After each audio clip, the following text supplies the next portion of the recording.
जय हिंद बच्चों। जय हिंद सर। देखिए आज हम लोग पढ़ेंगे विश्व मानचित्र के बारे में। किसके बारे में? विश्व मानचित्र के बारे में।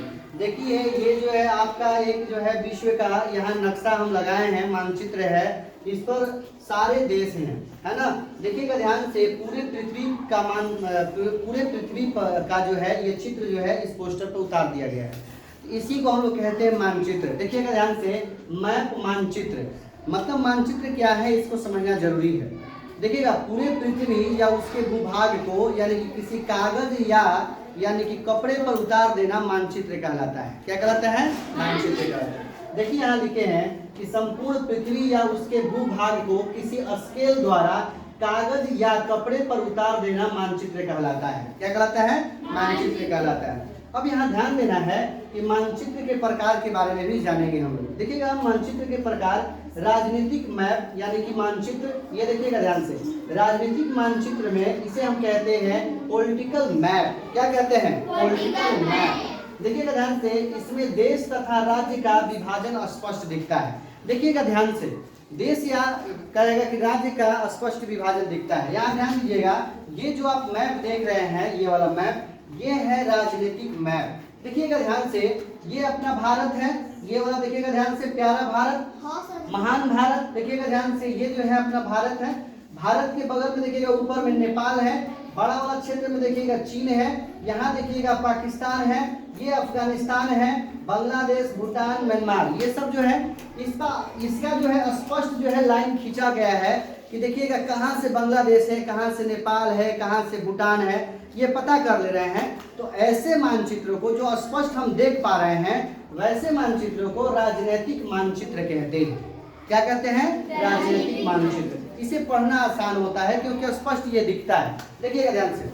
दूसरा है प्राकृतिक मानचित्र, इसे कहते हैं फिजिकल मैप। क्या कहते हैं? Physical map. फिजिकल मैप में क्या होता है, इसमें जो है देखिएगा ध्यान से, ये जो आप लाइन अब दिखाई दे रहा है कि लाइन जो है देखिएगा स्पष्ट दिखाई दे रहा है कि ये नेपाल है, ये चीन है, पाकिस्तान, अफगानिस्तान है, ये सब नहीं दिखाई देता है। अब इसमें रंगों का महत्व हो जाता है।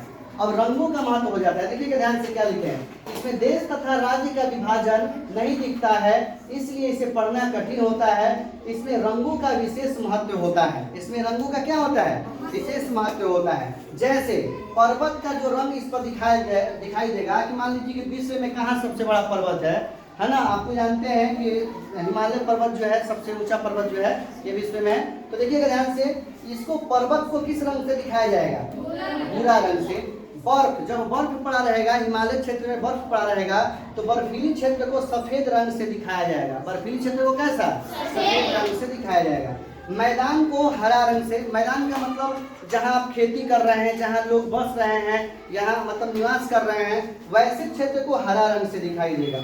जलीय क्षेत्र, जलीय क्षेत्र का मतलब समुद्र, समुद्र वाला क्षेत्र, ये सब क्या है, उसे नीला दिखाई देगा। पठार और मरुस्थल जब रहेगा, मरुस्थल रहेगा, उसे पीले रंग का दिखाया जाएगा। कैसे दिखाया जाएगा? पीले रंग का दिखाई देगा।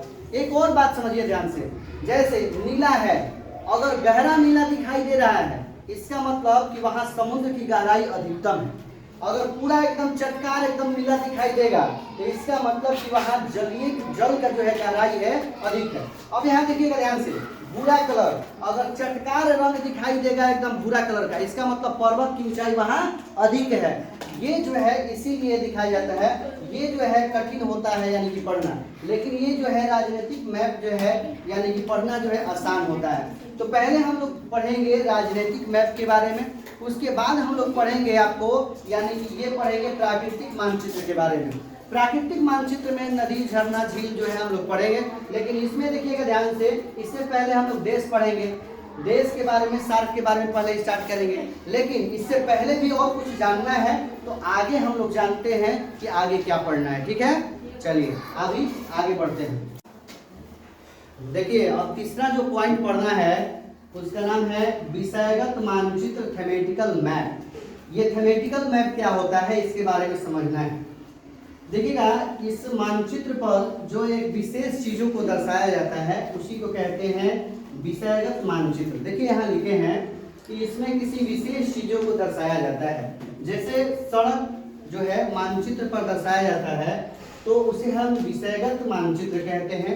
वर्षा सबसे अधिक कहाँ होता है, वन कहाँ सबसे अधिक है, उद्योग कौन से उद्योग कहाँ लगे हैं, ये सब जो दर्शाया जाता है इसी को कहते हैं विषयगत मानचित्र या थेमेटिकल मैप। अब देखिएगा ध्यान से चौथा पॉइंट है पारंपरिक संकेत प्रतीक रूढ़ चिन्ह। ये क्या है इसके बारे में समझिएगा ध्यान से।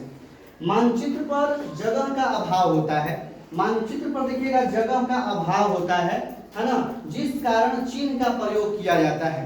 जैसे ध्यान दीजिएगा, नहर का प्रयोग इस तरह से करेगा तो नहर का प्रयोग, इस तरह से इसका अगर बनाएगा तो ये चोटी का प्रयोग कर रहा है, इस तरह से अगर चित्र बना हुआ है तो खाई का प्रयोग कर रहा है, इस तरह से लाइन देखिएगा इस तरह बना है तो ये नदी का प्रयोग कर रहा है, इस तरह से लाइन खींचकर काटा हुआ है तो जलप्रपात या झरना का प्रयोग कर रहा है, इस तरह से देखिएगा बनाया हुआ है तो इसका मतलब झील का चित्र बनाया हुआ है, इस तरह से देखिएगा ध्यान से इस तरह से बनाया हुआ है तो दरार है या क्रॉस है यानी कि कटा हुआ भाग है यानी कि कटने वाला है, इस तरह से ये होता है। तो देखिएगा ध्यान से आगे जो अब हम लोग पढ़ेंगे, अगला जो टॉपिक पढ़ेंगे कि अब पृथ्वी का निर्माण कैसे हुआ है, पृथ्वी बना कैसे है, पृथ्वी क्या पहले इसी तरह से था या पृथ्वी जो है ये जो है कटा हुआ भाग है क्या इसी तरह से था।